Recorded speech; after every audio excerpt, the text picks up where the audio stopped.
श्री गर्भ गीता। अर्जुनो वाचः। हे मधुसूदन, कृपया आप मुझे बताएं कि प्राणी जब गर्भ योनि में आता है तो वह अपने किस गुण दोष के कारण आता है। प्राणी जन्म से पहले गर्भ में कष्ट पाता है और जन्म के समय भी असहनीय पीड़ा पाता है। इसके बाद भी वह यो रोग पीड़ा के कारण दुख पाता है। उसे बुढ़ापे में अनेक रोग घेर लेते हैं और उसकी मृत्यु हो जाती है। अतः ए भगवान, कृपा करके मुझे यह बताएं कि वे कौन से कार्य हैं जिससे मनुष्य जन्म मृत्यु के दुखों से बच सकता है। श्री भगवानो वाचः। हे धनुर्धारी, जन्म मृत्यु का बंधन उन प्राणियों की नियति है जो संसार में क्रियान्वित रहते हैं। जो प्राणी संसार में नष्ट होने वाले पदार्थों से प्रेम करते हैं, वे संसार की नश्वर वस्तुओं की इच्छा रखते हैं। मनुष्य संसार की दौलत पाने की तो कामना करता है, परंतु भगवान की भक्ति से विमुख रहता है। इसीलिए जब बार बार अनेक योनियों में पैदा होकर के जन्म मरण और गर्भ के दुख भोगता है। अर्जुनो वाचः। हे माधव, संसार की मोह माया से मुक्ति तो संभव नहीं है। मन 5 विकारों के वश में है। वे 5 विकार है काम, क्रोध, लोभ, मोह और अहंकार है।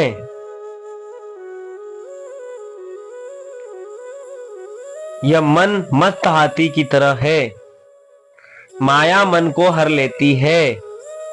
इन 5 विकारों में अहंकार सबसे प्रबल है। वह यह प्राणी को नरक में ले जाता है।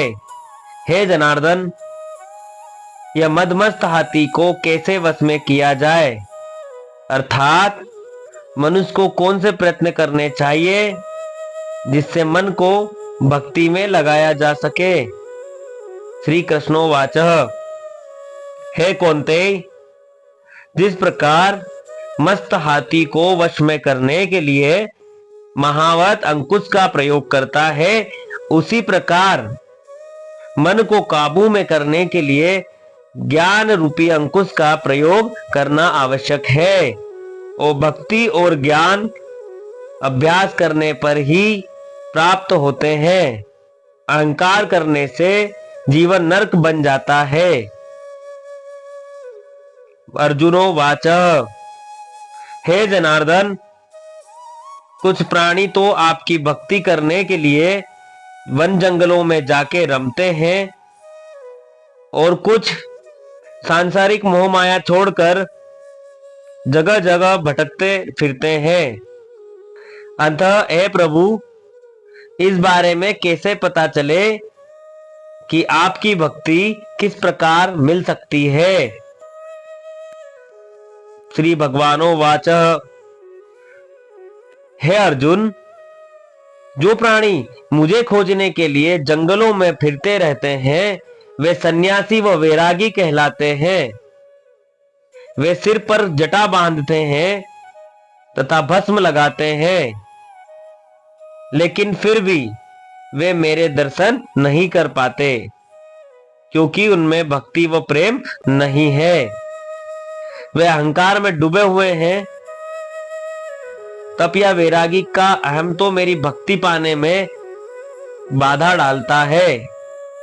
वे शुद्ध मन से भक्ति करने वाले सतत अभ्यासी, जो काम, क्रोध, मोह, लोभ और अहंकार से परे हैं, उन्हें ही दर्शन देता हूं।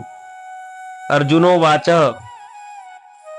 हे मधुसूदन, मनुष्य इन 5 विकारों से ग्रस्त होकर अपने सांसारिक जीवन को नष्ट कर लेता है।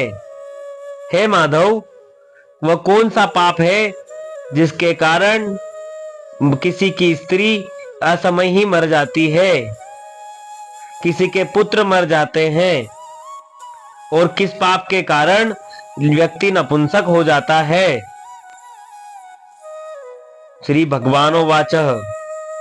हे अर्जुन, जो व्यक्ति किसी से कर्ज लेकर उसे चुकाता नहीं है, वह इस पाप कर्म से अपनी पत्नी को खो देता है।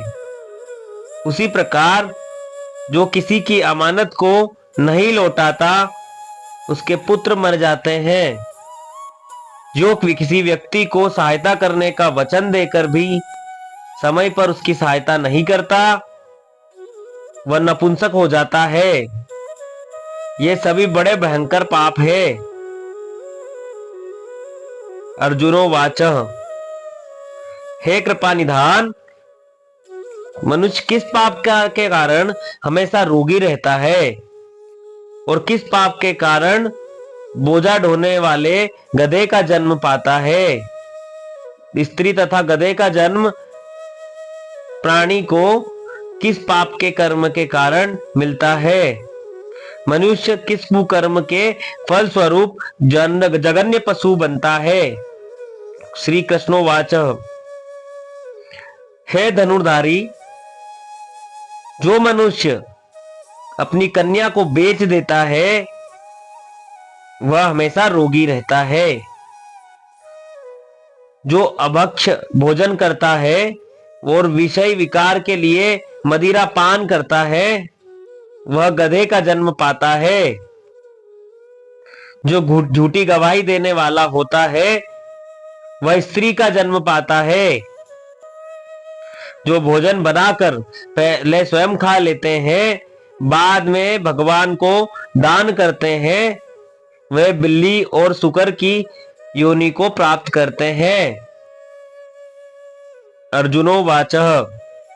हे कृपा निधान, इस संसार में जिन प्राणियों को आपने धन दौलत प्रदान की है और उत्तम वाहन दिए हैं, उन्होंने कौन से पुण्य किए हैं? भगवान वाच। हे धनंजय, जो उत्तम रीति से पात्र को स्वर्ण दान करता है, वह उत्तम वाहन और धन धान्य को प्राप्त करता है। जो भगवान को साक्षी मानकर कन्या दान करते हैं, वे उत्तम पुरुष का जन्म पाते हैं। अर्जुनोवाच। हे दयानिधे, इस संसार में आपने किसी को तो सुंदर बनाया है और किसी को इतना कुरूप, किसी को धनवान बनाया, किसी को निर्धन। ऐसा क्यों है? भगवानोवाच। हे अर्जुन, जिन प्राणियों ने अन्न दान किया है, उनका स्वरूप सुंदर है, और जिन्होंने विद्या दान किया है, वे विद्वान हैं। फिर भी पुरुष का स्वरूप रूप स्वरूप नहीं, बल्कि गुण महत्वपूर्ण है। जो संतों की सेवा करते हैं, वे धनवान व पुत्रवान होते हैं। अर्जुनोवाच। हे मधुसूदन, मनुष्य धन और सांसारिक सुखों के प्रति इतना मोह क्यों रखता है? श्री भगवानोवाच। हे कौन्तेय, यदि प्राणी मेरी कृपा से वंचित हो जाए, तो वह धन दौलत आदि से मोह करने लगता है, और यह सब नाशवान है। विवेकी प्राणी इनसे दूर रहता है। जो व्यक्ति सांसारिक मोह माया त्याग कर पवित्र स्थलों के दर्शन करके मेरी निष्काम भक्ति करता है, वह राजा के समान सुख और ज्ञान प्राप्त करता है। सभी वस्तुएं नाशवान हैं, केवल मेरी भक्ति ही ऐसी है इसका नाश नहीं होता। अर्जुनोवाचः हे जनार्दन, मनुष्यों में शारीरिक रोगों जैसे रक्त विकार, खंडवायु, अंधता तथा पुंगता आदि का क्या कारण है? ये रोग क्यों होते हैं, बताने की कृपा करें। भगवानोवाचः हे अर्जुन, जो प्राणी मेरी भक्ति से विमुख होकर माया में लिप्त हो जाते हैं, वह क्रोधी, रक्त विकारी, आलसी, दरिद्र, शील संयम रहित, खंडवायु जैसे रोग से ग्रसित होते हैं। जो स्त्री अपने पतिव्रत धर्म का पालन नहीं करती, वह संयम रहित, ज्योतिहीनता जैसे विकारों से ग्रस्त रहती है। अर्जुनोवाचः हे मधुसूदन, कृपा करके गुरु दीक्षा के बारे में भी कुछ बताने का कष्ट करें। मैंने गुरु की महिमा के बारे में भी बताएं। श्री भगवानोवाचः हे धनुर्धारी, तुम्हारा यह प्रश्न संपूर्ण मानव जाति के लिए कल्याणकारी है। तुम धन्य हो और धन्य है तुम्हारी जननी। हे पार्थ, ब्रह्मचारी और संयमी पुरुष जो ईश्वर भक्ति और परोपकार में लगा हो, उसे ही गुरु बनाना चाहिए। अपने गुरु की देखरेख में ही मेरी पूजा करें। गुरु की कृपा से विमुख प्राणी सप्तग्राम मारने का पाप भोगता है। ऐसे प्राणी का मुख देखना भी उचित नहीं है और पाप होता है। हे अर्जुन, सारे संसार के गुरु जगन्नाथ है। विद्या का गुरु काशी, चारों वर्णों का गुरु ब्राह्मण और ब्राह्मण का गुरु सन्यासी है। सन्यासी उसे कहते हैं जो सब कुछ त्याग कर मुझ में रम गया हो। वह ब्राह्मण जगत गुरु है जो गुरु का भक्त है, वह मेरा भक्त है। जो गृहस्थ गुरु से विमुख होता है, वह चांडाल के समान है। जिस जगह मदिरा का भांड हो, उस स्थान का गंगा जल भी अपवित्र होता है। इसी तरह गुरु से विमुख व्यक्ति का भजन भी अपवित्र होता है। उसके सभी कर्म निष्फल होते हैं। ऐसा व्यक्ति कुकर, सुकर, गर्दभ, काक इन योनियों को पाता है। वह अजगर सर्प के समान आलस्य में डूबा तिरस्कार पाता है। हे कौन्ते, गुरु दीक्षा के बिना प्राणी का उद्धार संभव नहीं है। जो गुरु की सेवा करते हैं, उसको कई अश्वमेध के पुण्य का फल मिलता है।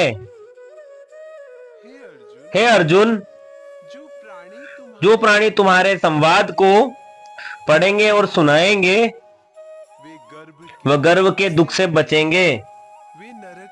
वे नरक की 84 योनियों के झंझट यानी जन्म और मरण से बचेंगे। इति श्री गर्भ गीता संपूर्णः।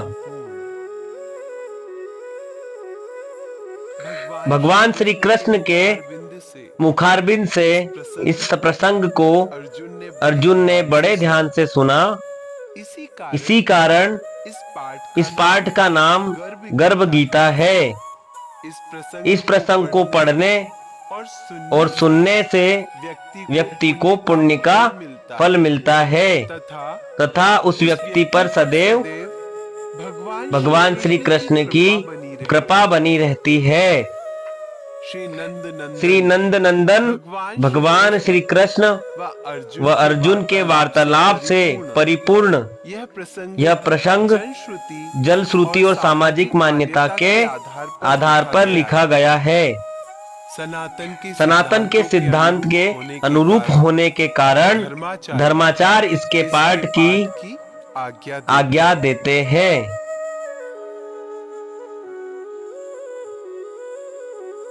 धन्यवाद।